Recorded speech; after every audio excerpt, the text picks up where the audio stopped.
And if you're joining us right now, we're just getting into our first conversation for this morning.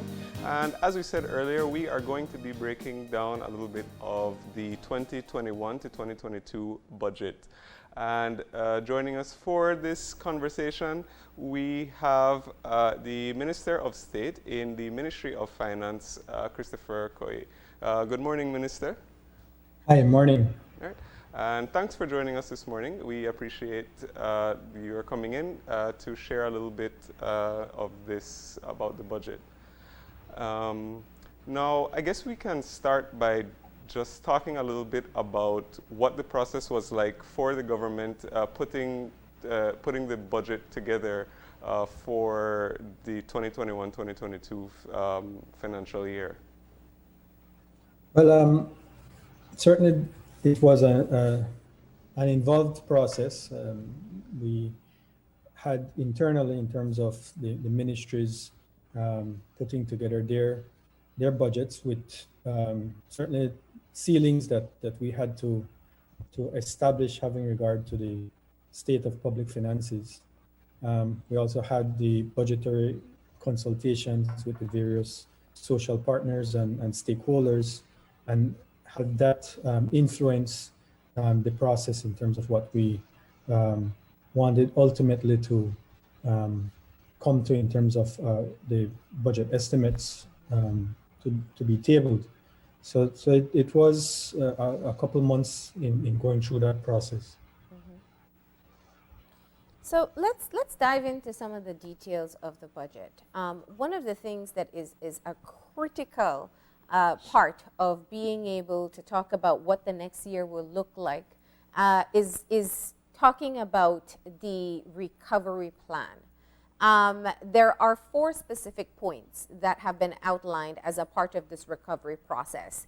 And given everything that has been taking place over the past few weeks, we've really only focused on one part. But I want to expand the conversation this morning to get a better understanding. What is the number one point identified in that recovery plan that you feel is going to help us in recovering and rebounding in the short term? Well, I think I can't say that there's one item in particular. It has to go in combination. When we looked at the state of government's finances, the gut reaction in terms of trying to stimulate economic activities to see how we can spend, how we can target spending, mm-hmm. so that we seek to fill that hole that is left by the economic contraction. The unfortunate thing is with the debt position, the debt overload that we are faced with. So that represented the first critical issue to address. And so we have to look at how do we get back onto a sustainable path. And that meant looking at affordability issues and adjusting on the expenditure side. I think the immediate focus is not to crash. We don't want the economy to crash, but we don't want the government in itself to crash. We don't want to put our foreign exchange currency peg at risk. So that's the immediate concern. In terms of stimulating economic activity, recognizing that we have the challenges from a debt standpoint, that we are fiscally constrained from that targeted spending, then it became important to look at more creative ways. One, in terms of how we prioritize the spending on the government end, and that meant that we look at projects that are more grant-oriented, projects that have a larger component of grant funding in it. As an example,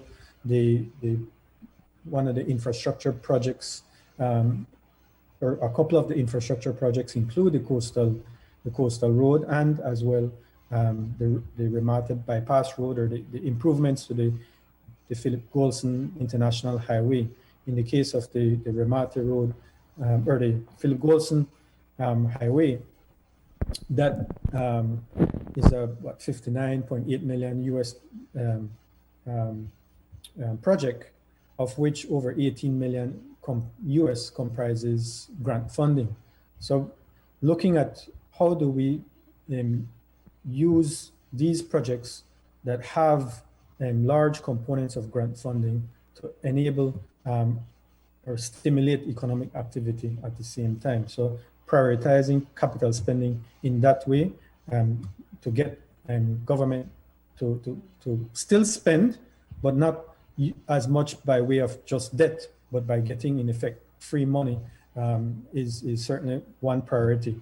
Looking at other alternatives in terms of our bilateral relationships, Taiwan, how can we get additional funding, additional support from our partners like Taiwan, and as may have been put out in the media, that they have committed to supporting us in the sum of $80 million, of which 20 million comprises grant funding as well. So redirecting and that approach with our international partners to see how we can get more grant funding is certainly one of those ways that we sought to prioritize capital expenditures. But at the same time, still recognizing that we have the fiscal constraints in terms of expenditure. That's where we look at the monetary side, the monetary policy, and how can central bank play a more active role in supporting and stimulating economic activity. And that's where we have that $50 million special program that has been established by the central bank, or is in the process of being established by the central bank with a targeted approach to existing businesses that generate foreign exchange. Before we move further on that, just going back to one of the points that you mentioned in trying to access grants and favorable loans, how challenging is that for a country like Belize with the current economic situation? Well, I think it was the IMF that mentioned that we have to have this fine balancing act, and that's where we are. I think I mentioned it previously. It's like a labyrinth that we have to navigate ourselves through, given all the financial challenges and economic challenges that we currently face. We have to have those conversations with the IFIs, with the IMF, and now with the bondholders. And in each instance, we have to appreciate where they are coming from and look at how we can meet not only our challenges, but gain access, notwithstanding the challenges that we have. Yeah. Now, you made a presentation, I think just last month, where you spoke of how countries like Belize we've not been able, middle-income countries like Belize have not been able to access funding. And you made a call collectively. Tell us a bit about why this is such a critical statement for us to make at this time. I think that call for action, that call for support is looking at where we are as a vulnerable country, as a climate vulnerable country, and at the same time, what we suffer in terms of debt. I think it's useful to appreciate that Belize has been one of the leaders in conservation, environmental sensitivity, and in overall preservation of our environment. And it's important to put that effort, that initiative, decades-long initiative, alongside the fact that at the same time, Belize, whether for the fact of more frequent natural disasters that we're currently suffering, other weather-related shocks, drought, floods, hurricanes, or um, fiscal mismanagement, corruption, and all of those things. For whether the reality that we face is that Belize has not been growing over the past decade. We've, unlike our neighbors, unlike our regional peers, we have been shrinking. So on one end, we have stepped up to the table in being climate conscious or environmentally conscious. And on the other end, all we've seen is economic lethargy and at the same time ballooning debt. So we are, and that has in effect merged into the position that where we are now. I think last year, as an example, the World Bank has had a project funding for what they call Climate Resiliency Infrastructure Project, CRIP. And instead of utilizing those funds for climate resiliency initiative, those funds had to be repurposed or redirected towards the unemployment relief program, the food assistance program, so what results is that we have much higher debt. We are forced to choose between climate resiliency and our economic challenges. Yeah. And that's where that conversation about the dual distress, debt distress and climate distress, how do we address both of those? And that's where that call that I made in the international community was about, that we need debt relief. We are a vulnerable country. In certain measures, we are considered a middle-income country. But really, given our vulnerabilities, we have to have that special and differential treatment, if you will, to enable us to address climate resiliency considerations. And to be able to do that, we need that debt relief. And debt relief has to mean not interest capitalization like we've been looking at, or debt suspension. That's just prolonging the inevitable. What we need in terms of debt relief is debt reduction, debt forgiveness, debt cancellation.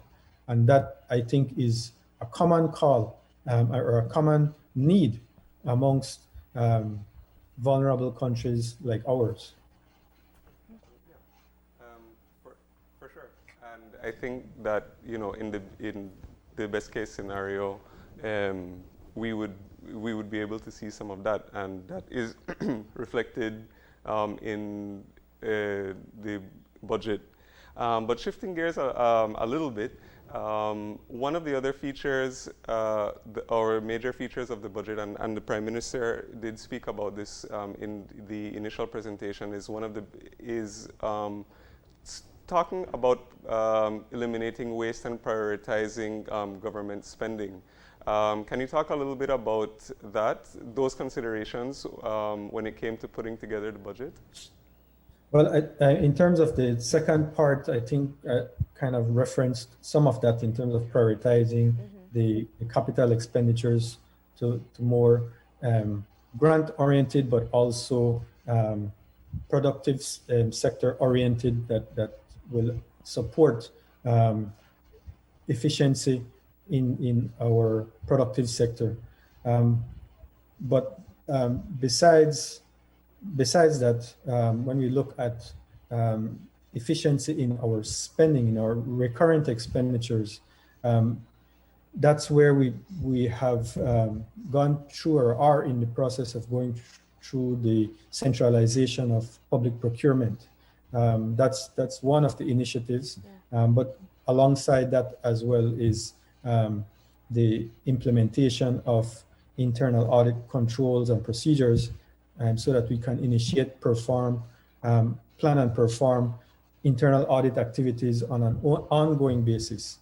So institutionally, those efforts are ongoing as we look at how we spend on an ongoing basis. That said, in terms of the figures, with respect to the goods and services line item. So in terms of our budget, the main line items are the emoluments or the wage bill. You have your goods and services line item, and you have pensions, and then you also have subsidies and current transfers, which in many ways is connected to your wage bill, and then you have your debt servicing. So in looking at goods and services, initially we had looked at a reduction on that line item of 15%, but going through the budget and appreciating the financial position we're in, we had to up that to around 30% reduction. So it definitely has to be a streamlined effort in terms of the way we spend, so that we reverse the path that we are in and get into a more sustainable path and going forward. Let's look at the implications of some of the proposed recovery measures that have been outlined. Government is, in fact, the largest employer in the country. It would also be one of the biggest customers for a lot of private sector as well.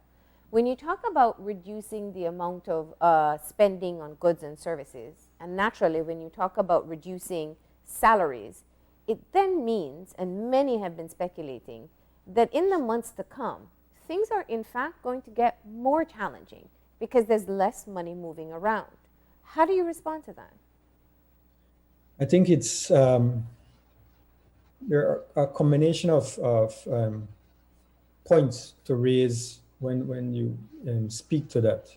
When you look at an economy, you have to government expenditures represent a significant portion of that economy.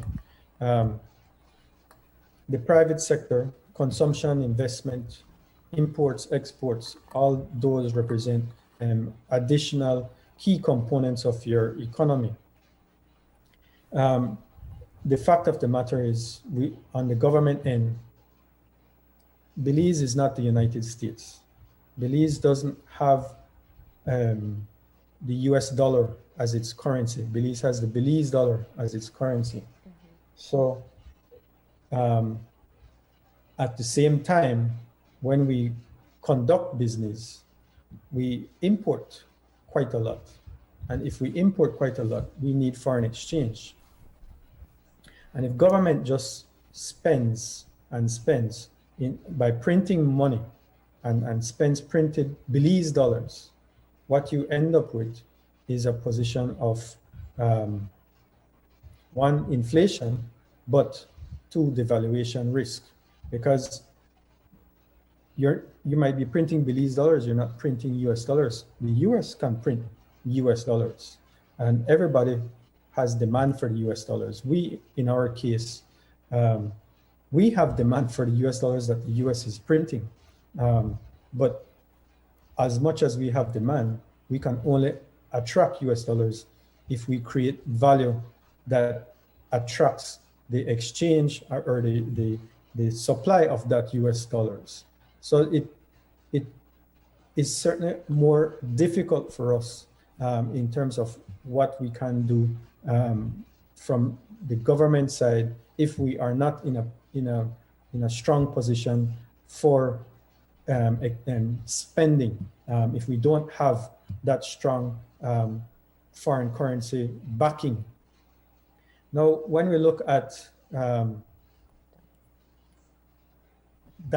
the fiscal constraints that we find ourselves in, that forces us to, whether we may like it or not, but certainly I think it is something that we absolutely support and promote, the private sector. We have always heard and always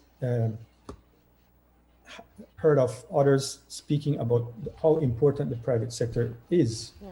But as important as it has been said to be, what has been happening is that government has been getting bigger. Government has been, in large part, crowding out the private sector.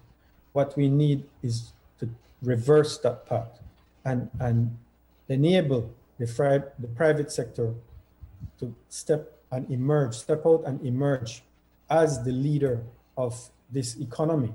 And that's a large part of the focus of government, of this administration, is looking at how do we enable the private sector. And you've seen certainly the efforts on the agriculture, in the agriculture sector, and the Minister of Agriculture, in just, as I mentioned in the Senate yesterday, what happened with livestock.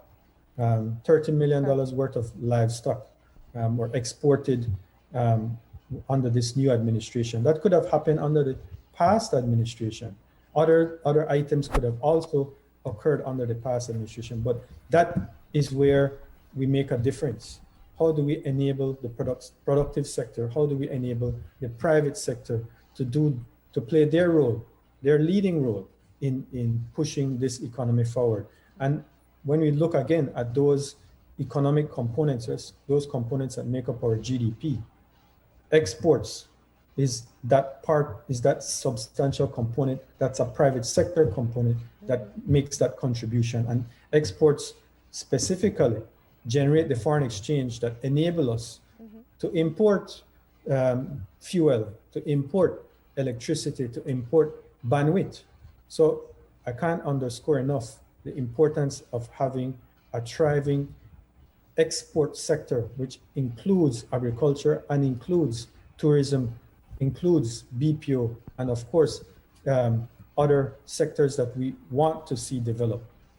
So that's where our focus is how do we move into an export-driven and export and promote exports so that we can fill the hole that was created by the economic contraction, unfortunately not through government expenditures because of our fiscal constraints, but with private sector initiative and productive sector efforts.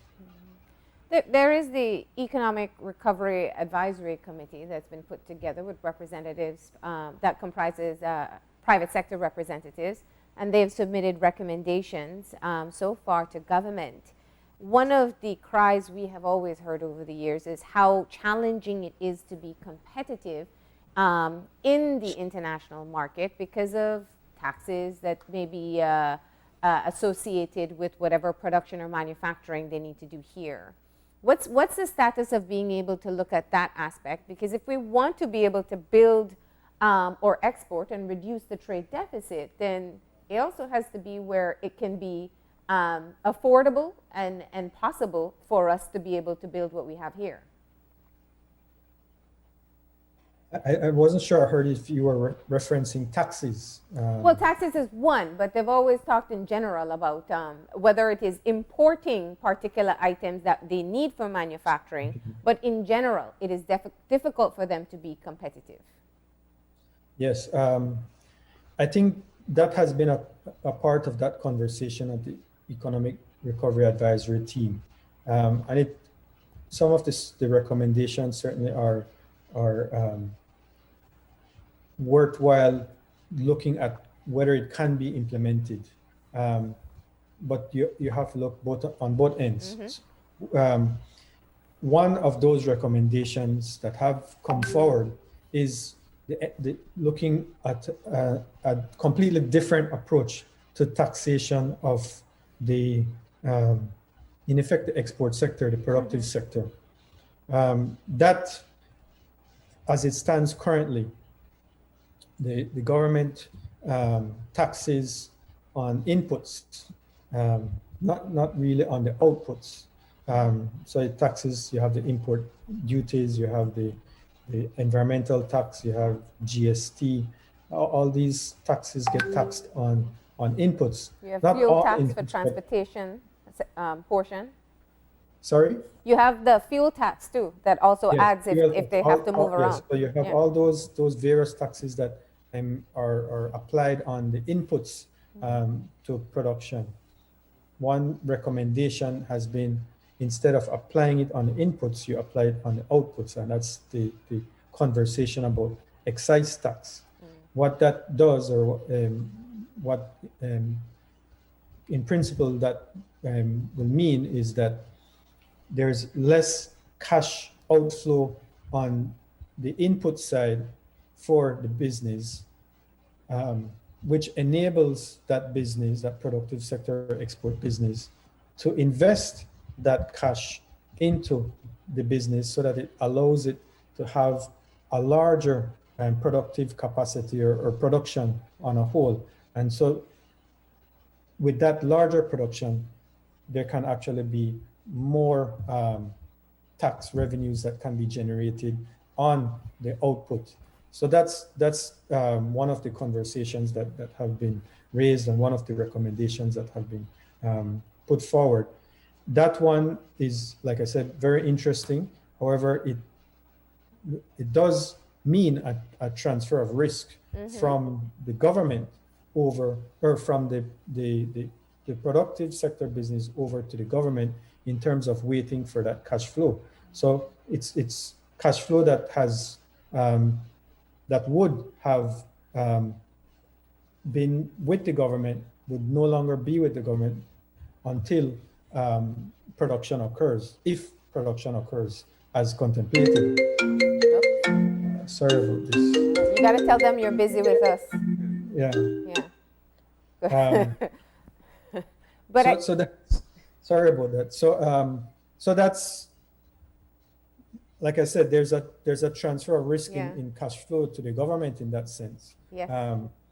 So it's not something that you can say, okay, that sounds great, let's implement. That's something that requires some level of analysis or deep analysis to see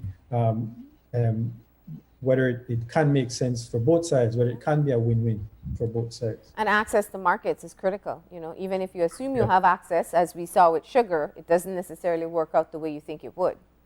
Right. Yeah. Right. Yeah. Now, yesterday in your Senate presentation, you used the word radical. And it's something that stood out to me, because it really talks about the innovation that we have been hearing from all sectors that is necessary at this time. There are no easy decisions. I believe you've said in previous interviews right here on the station that they're all tough decisions to be made. What in this budget indicates that radical shift from where we were going to where we need to go? Well, I think one, that rethink in terms of the unwillingness to make hard decisions, that's really a radical rethink in its own right. All we have been doing over the past decade, if not more, has been kicking the can down the road. I think one of in one of our presentations, we have a chart that shows the growth in debt, 1998, 2008, 2020. And what is telling is, in 2008, there was this big super bond and $1 billion in debt. And then 2020, we have $1 billion in debt with that same super bond. In fact, it's a little more because of the interest capitalization, another $50 million more. So we have something from over a decade ago still there. We did nothing. All we did was kick the can down the road, doing nothing. We have to do something. That's what it comes down to. We have to do something. We cannot keep kicking the can down the road. We looked at our salary structure, and instead of managing our salary structure, what happened? It just ballooned, and there are various reasons for that. not least of which is political, is political in nature. So all we're doing is avoiding not making the tough decisions. I think that's that radical rethink. We have to be willing to make the decisions. We have to be willing to lead. This administration was elected to govern, not to be governed. And that's where I think, as simple as those statements are, they mean a lot in terms of how do we turn this country around in a direction that we want, that we all want. Confronting the debt is definitely a key aspect here, and there is, as outlined in the budget, a need to restructure the super bond. There is a payment due in less than a month. What happens now, and where are we in that restructuring? That process has begun. We are the creditors committee for the bondholders that has now been established, and there are ongoing communications with the creditors committee. I expect that it will take some time. I think it's important that the bondholders know that we are serious. We want to make sure that we get this thing right this time. And the difficulties that we've gone through consultations with the budget. We have made these decisions with respect to the salary adjustment.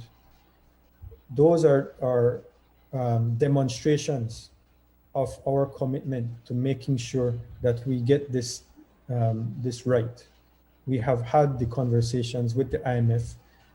We have indicated what our plans are, and we are following through on those plans.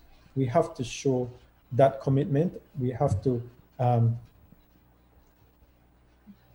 evoke that respect. For us to have, we have to show that we are credible. And that's that process. It takes time, it will take time, but I think we expect positive results. Minister, one of the things that we hear very much being a call from the unions, and not just the unions, but also the general public. In the past few months, since this new administration came in place, they've been outlining quite a number of decisions and contracts and tax relief that are questionable. What is the possibility of asset recovery in being able to at this point in time? I think that's one of the areas that we share wholeheartedly with the unions and the unions' efforts to mitigate, eliminate corruption from government. And I think their call for various legislation is actually our call as well. In terms of anti-corruption and good governance efforts, that is really the platform on which this administration came into government. This party came into government, and what has been occurring over the past months and what will come over the coming months is the realization of that good governance agenda. I think just yesterday we had in the Senate the approval of the social partners to become members of the joint Public Accounts Committee that was just recently reconstituted under this administration. I think that's a huge step, and certainly should be fully recognized for what it can what it is and what it can be utilized for.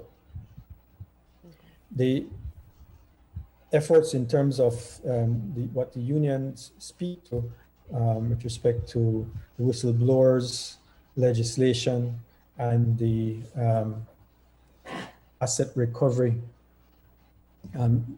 Those are items that this government is actively working on. And I think in short order, we should in fact have draft legislation along both lines. I think we had referenced or spoken about the Economic Recovery Advisory Team. They themselves as well certainly are recommending similar legislation. In their case, they spoke of unexplained wealth orders law. That's coming from the business community. The lifestyle investigation or lifestyle audits, all those things coming from the Economic Recovery Team, those are things that are part of government's good governance agenda and align with the union's interest in an unjust enrichment law and an asset recovery law. So I expect that those laws or drafts of those laws will be forthcoming in very short order. It is the next step will be then after enactment will be in implementation. For example, the asset recovery or civil asset forfeiture and recovery.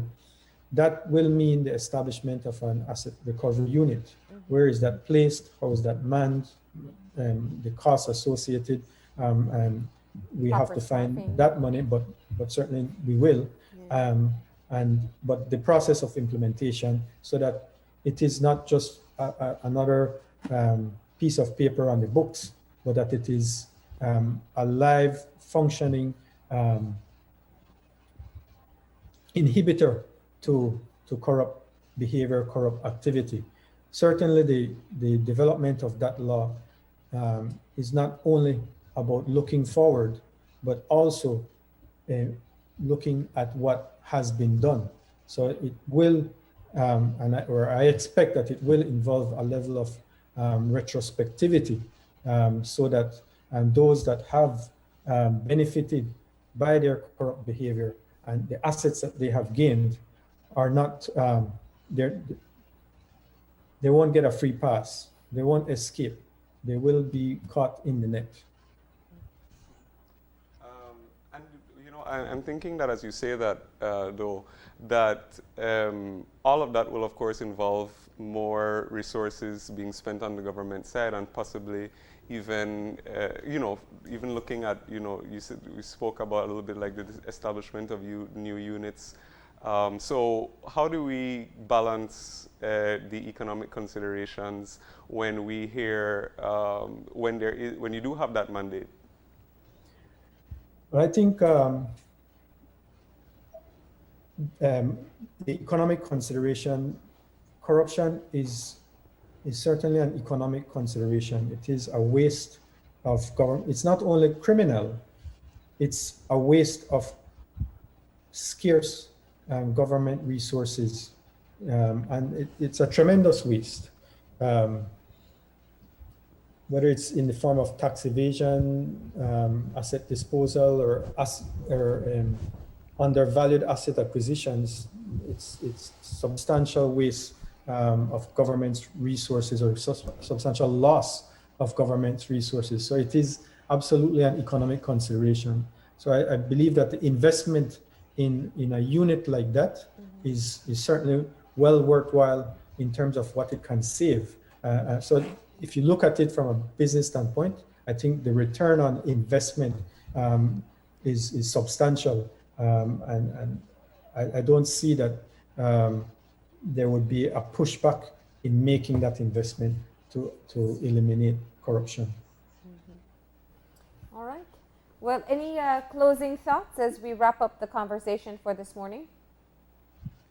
No, I just certainly want to thank you for allowing me the opportunity to speak on these various issues. I think, as I mentioned in the Senate yesterday, not so much as about the radical rethink, but the generational reset that we need at this point in time. We are in such a challenge fiscally and economically that we need all of us to be aligned in purpose, to have that unity of purpose, so that Belize is too small for us to be divided. When we look at ourselves compared to other countries, we have to all be working together in order to compete, in order to stand up against or in competition with the international community. So it's way past time for us to move in a common direction. And I just urge that that focus be brought back, and that direction of working together is something that is embraced. The tribalism and division is not good for our country. Well, thank you so much for joining us this morning and for being able to dive into some of the details of the new budget. Stay safe. All right. Bye-bye. All right. And with that, we're going to go ahead and take a break. And when we come back, we're going to be shifting gears and we're going to be speaking about how the pandemic affected the mentally challenged. So please stay tuned and we'll be right back after a short break.